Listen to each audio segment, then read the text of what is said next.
இன்றைக்கி நம்ம சொரக்காய் வச்சு தான் ஒரு டிஷ் ஒன்று பார்க்க போகிறோம். அதுக்கு கடலப்பருப்பு சொரக்காவும் இருந்தால் போதும் ஃப்ரெண்ட்ஸ்.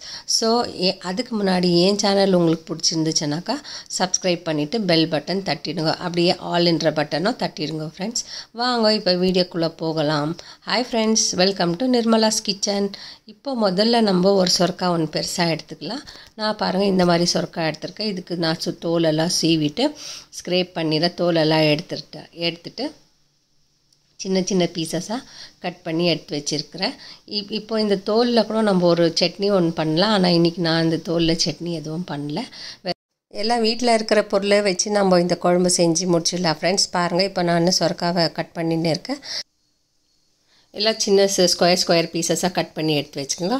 பாருங்கள், நான் கட் பண்ணி முடிச்சுட்டு அதுக்கப்புறம் ஒரு வெங்காயம், ஒரு தக்காளி, பச்சை மிளகாய், கருவேப்பிலை, கொத்தமல்லி, பாருங்கள் நான் எப்படி சொரக்காவை கட் பண்ணி எடுத்து வச்சுருக்கேன். அதுக்கப்புறம் ஒரு டம்ளர் கடலப்பருப்பு எடுத்து நான் ஊற வைக்கல, அப்படியே குக்கரில் போட்டு விசில் போட்டு ஒரு 3 விசில் போட்டு எடுத்துகிட்டு அதுக்கப்புறம் அரை முடி தேங்காய் எடுத்துருக்கேன். அதுக்கப்புறம் இஞ்சி பூண்டு கூட தேவைப்படுது. அதுக்கப்புறம் மசாலாங்க எடுத்துருக்கேன். தனியா பவுடர், ரெட் சில்லி பவுடர், அதுக்கப்புறம் கரம் மசாலா, பெப்பர் பவுடர், மஞ்சள் பொடி, இதெல்லாம் எடுத்துருக்கேன் நான் இன்றைக்கி. இதெல்லாம் தான் அவங்க மசாலா இன்றைக்கி இந்த குழம்புக்கு தேவைப்படுது. அதுக்கப்புறம் லாஸ்ட்டில் ஒரு இன்க்ரீடியன்ஸ் நான் சேர்க்குறேன். அது கூட அதுக்கு நீங்கள் லாஸ்ட் வரைக்கும் வீடியோ பார்த்தா தான் உங்களுக்கு தெரியும் நான் என்ன சேர்க்க போகிறேன்னு சொல்லிவிட்டு. இப்போ வந்து ஸ்டவ் பற்ற வச்சு கடாய் வச்சுக்கலாம் ஃப்ரெண்ட்ஸ். கடாயை வச்சுட்டு ஒரு பெரிய டேபிள் ஸ்பூன் அளவு எண்ணெய் ஊற்றிக்கலாம். அதுக்கு எண்ணெய் காஞ்சிட்டுதோ கடுகு, சீரகம், அதுக்கப்புறம் வெந்தயம், இது 3 போட்டு நல்லா வெடிக்கிட்டோம். அதுக்கப்புறம் வெங்காயம் கட் பண்ணி வச்சுருக்கிற வெங்காயம் வந்து சேர்த்துக்கலாம் நம்ம. பாருங்கள், இப்போ நான் சேர்த்துட்டேன். இஞ்சி பூண்டும் சேர்த்துக்கலாம். இஞ்சி பூண்டும் கொஞ்சம் வதக்கி கொடுத்துக்கலாம். வாசனை போகிற வரைக்கும் வதக்கி கொடுத்துக்கலாம் ஃப்ரெண்ட்ஸ். அதுக்கப்புறம் மசாலா எடுத்து வச்சுருக்கிற மசாலாலாம் நான் எவ்வளோன்னு சொல்லிட்டு டிஸ்கிரிப்ஷன் பாக்ஸில் கொடுக்குறேன் நான். இப்போ வந்து மசாலாவை சேர்த்துடலாம். மசாலாவை சேர்த்துட்டு இதை வந்து நல்லா ஃப்ரை பண்ணி எடுத்துக்கலாம் ஃப்ரெண்ட்ஸ். ஃப்ரை பண்ணும்போது ட்ரையாக ஃப்ரை ஆகிடும். ஸோ நம்ம வந்து அந்த கடலப்பருப்பு வேக வச்சுருக்கிறோம் இல்லைங்களா, அந்த தண்ணி வந்து இதில் ஊற்றிட்டு இதையும் நல்லா வாசனை போகிற வரைக்கும் இதை ஃப்ரை பண்ணால் போதும் ஃப்ரெண்ட்ஸ். மசாலா எல்லாம் பாருங்கள் நான் ஃப்ரை பண்ணிகிட்டு இருக்கேன். அதுக்கப்புறம் நான் கடலப்பருப்பில் வந்து உப்பு போட்டு தான் பாதி உப்பு போட்டு வேக வச்சுருக்கேன். அதுக்கப்புறம் இங்கே பாருங்கள் தக்காளியும் சேர்த்துட்டேன் நான். தக்காளி சேர்த்துட்டு இந்த தக்காளி வேகிற வரைக்கும் நல்லா கலந்து கொடுக்கணும். அதுக்கப்புறம் கொஞ்சம் தண்ணியை ஆட் பண்ணிவிடுங்க. ஆட் பண்ணிவிட்டு அந்த தக்காளி வேகிற வரைக்கும் கொஞ்சம் வெயிட் பண்ணலாம். அதுக்கப்புறம் ஹாஃப் உப்பு தான் போடுறேன் நான். உப்பு போட்டு கருவேப்பிலை போட்டுறேன். ஹாஃப் உப்பு இப்போ போட்டுட்டு இன்னும் மீதி உப்பு வந்து லாஸ்ட்டில் போட்டுக்கலாம். நம்ம பார்க்கலாம் எவ்வளோ உப்பு இருக்குதுன்னு சொல்லிட்டு. இப்போ வந்து பாருங்கள் எண்ணெய் எல்லாம் மேலே மெதுக்குது. இப்போ வந்து இது நல்லா குக் ஆகிடுச்சு. இப்போது நம்ம கட் பண்ணி வச்சுருக்கிற சொரக்காவை பீசஸை வந்து இதில் சேர்த்துடலாம். சேர்த்துட்டு இதுவும் நல்லா கலந்து கொடுத்துடணும் ஃப்ரெண்ட்ஸ். இது எல்லா பக்கமும் மசாலா பிடிக்கிற மாதிரி கலந்து கொடுத்துடணும். ஸோ இப்போ வந்து அது பாருங்கள் நல்லா கலந்து கொடுத்துருக்கேன் நான். வேக வச்சு எடுத்து வச்சுருக்கிற கடலப்பருப்பை இது கூடவே சேர்த்துடலாம் ஃப்ரெண்ட்ஸ். இது கூட சேர்த்துட்டு இதையும் நல்லா மிக்ஸ் பண்ணி ஒரு 5 நிமிஷம் அது கூடவே நல்லா வேகட்டோன்ட்டு வச்சிடலாம். அப்படியே வேகட்டும். ஸோ பாருங்கள் நான் இப்போ கலந்து கொடுக்குறேன். இந்த டிஷ் வந்து சப்பாத்தி, தோசை, அதுக்கப்புறம் ரைஸ், இது 3க்கும் நல்லா காம்பினேஷன் கரெக்டாக இருக்கும் ஃப்ரெண்ட்ஸ்.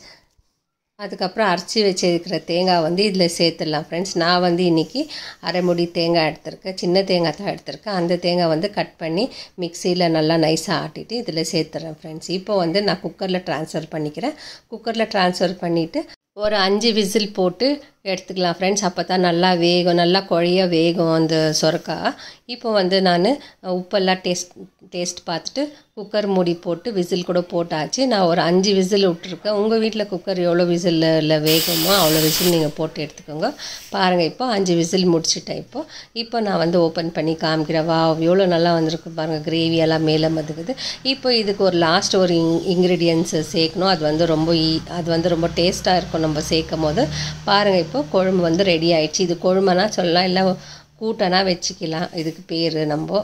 ஸோ இப்போ வந்து நம்ம ஒரு பவுலில் ட்ரான்ஸ்ஃபர் பண்ணிக்கலாம். ட்ரான்ஸ்ஃபர் பண்ணிவிட்டு இதுக்கு வந்து நான் என்ன சேர்க்க போகிறேன்னு பாருங்கள். எல்லார் வீட்டிலையும் இருக்கிறது தான் அது. இது சேர்த்து நம்ம சாப்பிட்டோம்னா ரொம்ப டேஸ்ட்டாக இருக்கும் ஃப்ரெண்ட்ஸ். கடிச்சிக்கிறதுக்கு எதுவும் சைட் டிஷ் எதுவுமே வேண்டாம், இதுவே போதும் நம்மளுக்கு. இந்த டிஷ் வந்து நம்ம சாப்பாட்டுக்கும் வச்சுக்கலாம், சப்பாத்திக்கும் வச்சுக்கலாம். இப்போ பாருங்கள், நான் ஒரு சீக்ரெட் இன்க்ரீடியன்ஸ் சேர்க்குறேன். பார்த்தீங்களா நான் என்ன சேர்க்க போகிறேன்னு சொல்லிட்டு பாருங்கள். இப்போது நான் அப்பளத்தை வறுத்து வச்சுருக்கேன். 3 அப்பளத்தை வறுத்து இதில் டிப் பண்ணுறேன். இப்போது நான் வந்து கட் பண்ணி இதில் போடுறேன். இது வந்து சாப்பிட்றதுக்கு ஒரு 10 நிமிஷத்துக்கு முன்னால் போட்டால் போதும். இல்லைன்னா நீங்கள் முன்னாடியே போட்டு வச்சுட்டா நல்லா ஊறிடும். அதுக்கப்புறம் அப்பளம் கிடைக்காது, குழன்னு ஆகிடும் குழம்பு. ஸோ நீங்கள் இப்போ சாப்பிட்றதுக்கு ஒரு 10 மினிட்ஸ் இருக்கும்போது இதில் போட்டுட்டு சாப்பிட்டு பாருங்கள். எடுத்து சாப்பிட்டு பாருங்கள், அவ்வளோ டேஸ்ட்டாக இருக்கும் இது. இந்த மாதிரி நீங்கள் ஒரு முறை பண்ணி பாருங்கள், வீட்டில் பண்ணி பார்த்துட்டு எனக்கு கமெண்ட் போடுங்க எப்படி இருந்துச்சுன்னு சொல்லிட்டு. பாருங்கள், நான் 10 நிமிஷம் விட்டு நான் சாப்பிட போகிறேன். இப்போ வந்து இந்த அப்பளத்தை வந்து அதில் போட்டுட்டு நல்லா கலந்து கொடுத்துடலாம். நான் ஒரு 3 அப்பளம் எடுத்திருக்கேன். 3 அப்பளத்தையும் நல்லா நொறுக்கி அதில் போட்டுறேன் ஃப்ரெண்ட்ஸ். பாருங்கள், இப்போ நான் சேர்த்துன்னு இருக்கேன். இது வந்து குழம்பு கொஞ்சம் சூடாக இருக்கும் போதே சேர்த்துருங்க ஃப்ரெண்ட்ஸ். அப்போ தான் கொஞ்சம் நேரம் ஊறும். ஒரு 10 மினிட்ஸ் அப்படி ஊறுச்சுன்னா உங்களுக்கும் சாப்பிட்றதுக்கு நல்லாயிருக்கும். அப்போ மொரன்னு இருக்காது. ஸோ இந்த மாதிரி நீங்கள் செஞ்சு பார்த்துட்டு உங்கள் குழந்தைங்களுக்கோ கொடுங்க. அப்புறமா நீங்களும் என்ஜாய் பண்ணுங்க. எப்படி இருக்குதுன்னு எனக்கு கமெண்ட் பண்ணுங்கள் ஃப்ரெண்ட்ஸ். இதுக்கு பேர் வந்து அப்பளம் குழம்புன்னு சொல்லுவாங்க, இல்லைனா சொரக்கா கடலப்பருப்பு கூட்டுன்னு கூட சொல்லுவாங்க ஃப்ரெண்ட்ஸ். இந்த மாதிரி நீங்களும் செஞ்சு பாருங்கள். பிடிச்சிருந்தால் லைக் பண்ணுங்க, ஷேர் பண்ணுங்க, சப்ஸ்கிரைப் பண்ணுங்க. தேங்க்யூ.